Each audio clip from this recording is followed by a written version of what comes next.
Hello, my name is Lizzie Spradley, she, her pronouns, and I work for the Maryland Department of Health, Office of Harm Reduction, and I'm a nurse. Today I'll be talking about basic wound care supplies and wound care techniques. And this is Greg. Hey, I'm Greg. I use he, him pronouns, and I work for MaHRTI, or the Maryland Harm Reduction Training Institute, and I am a trainer there, and I'll be your arm model. Today we'll be talking about very basic steps with wound care or first aid. We'll be talking about how to safely remove the dressing, assess the area, clean the area, dress the area, and then finally secure the area. Now, before we remove the dressing, we want to make sure that our workspace is set up. Whether you're working on a sidewalk, a chair, a table, we want to make sure that we have a clean surface to work on. We want to make sure that we have either a Chuck's pad or a puppy pad, it might be called, or newspapers or a clean towel, whatever you need to do to have a clean surface to work on. Then you'll have your supplies set up that you're going to use, as well as a big pile of gloves, because we want to change our gloves as often as we're touching soiled things. We don't want to be cross-contaminating from soiled to clean. And then I have a plastic bag set up that I'm going to throw away all the disposable, like used supplies that I've had or any dirty supplies. But you could have a trash can or you could have a biohazard bag. Either way, whatever you choose to use, just know that anything that you're taking off of the wound or the skin issue, any of those soil dressings, anything that you're using to clean it, are all considered biohazardous materials because they have those body fluids on there. So it's really important not to just toss those in a regular trash can where they could easily be touched by someone, but trying to secure them, tying them off in like a plastic bag, and then disposing of them. So now that we have a clean surface to work on and we have our trash cans nearby, we're going to start talking about how to remove a dressing. And before we even remove the dressing, right, which we're going to end up seeing what's underneath, it might cause pain to the person you're providing care to. We want to just think about how have they been treating the wound? Is the wound causing them pain? And then what supplies are being used to treat that wound and cover that it's been working for them, or maybe some things that you're seeing when you're assessing it that you want to change a little bit. I have a person who has a wound who came to me, and we're talking about how long has the wound been there and different ways to track how long a wound has been there so we can get kind of a timeline, either in case it is healing and we can say, all right, things are going in the right direction, or if it's not healing, we can have a timeline of kind of how long has the wound been there, what have we been doing to try to treat it, and how has the wound responded to the supplies that we used or the care that we've been providing. So when I do that, I would say, all right, ways that we can track the wound is you can either write things down, right, the old school way. There could be forms that you could find online that are very simple, like asking about how to track a wound. Or you could use your camera on your phone. Most people do have phones these days with cameras. If you are the person providing the care and you're in a harm reduction organization or providing community care, do not use your personal phone. If the participant or the person who's coming to you for care has a phone, encourage them to use their phone to take a picture of the wound. Maybe every time they take the dressing off and they're providing new care to themselves.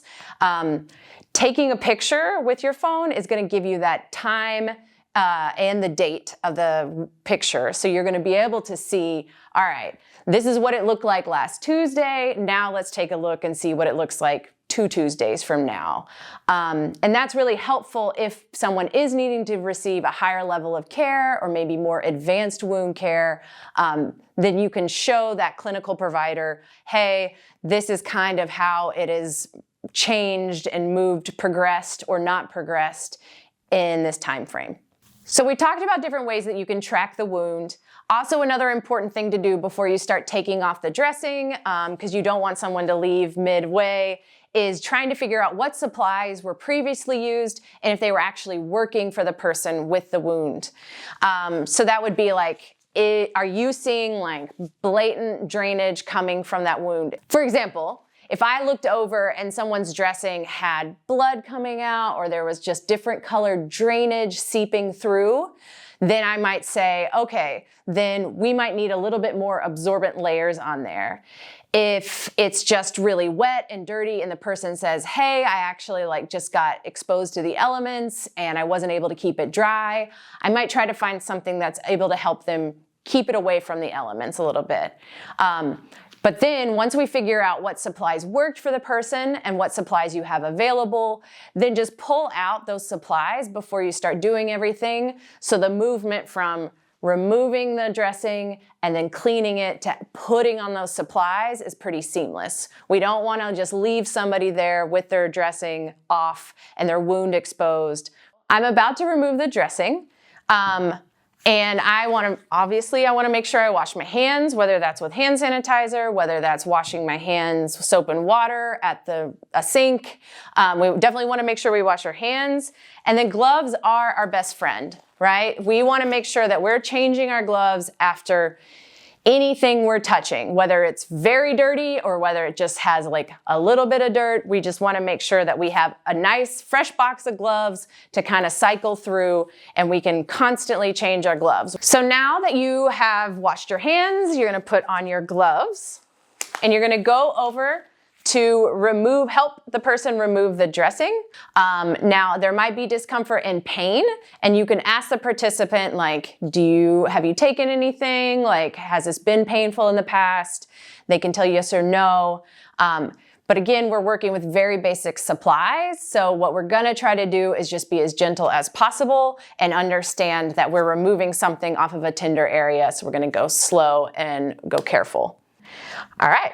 So now when we're removing the dressing, we want to see where it was secured. So I see a little bit of tape here. So then I'm going to have him pull up and I'm going to just slowly remove this dressing. And since this has been used, we have our little trash bag right here. We're going to throw it away. And I'm still touching dirty surfaces, so I don't need to change my gloves just yet. And now, again, this is a dressing that's directly on his wound. So I want to make sure that I'm not causing him any extra pain. I want to let him know that I'm removing it and just let him know, hey, if this is stuck or if this is painful, just let me know and we can go slow. If you do start to peel it back and it feels like it's stuck directly on the skin, just pour water or use a saline bullet, something to moisten this to hopefully loosen those wound dressing fibers from the actual wound. So then I've taken off the final dressing that was directly on the wound. It's soiled. I'm going to throw it away, and then I'm going to change my gloves for the next step. What did we learn on how to remove a dressing? First, we want to prepare the area. You want to ensure you have a clean working surface to provide care on. Next, you want to prepare your supplies by laying out all the supplies you anticipate you will need during the dressing change. Next, any and all soiled or dirty materials need to be placed in a disposable bag. Next, we talked about ways to track the skin issue or wound by writing down notes, taking a picture with your phone, or marking the area with a marker. Next, we talked about checking in with the person who is receiving care to see how they have been managing their pain, what supplies they've been using on the wound and what's working for them. And last, we discussed about changing your gloves often, especially after touching something dirty or soiled.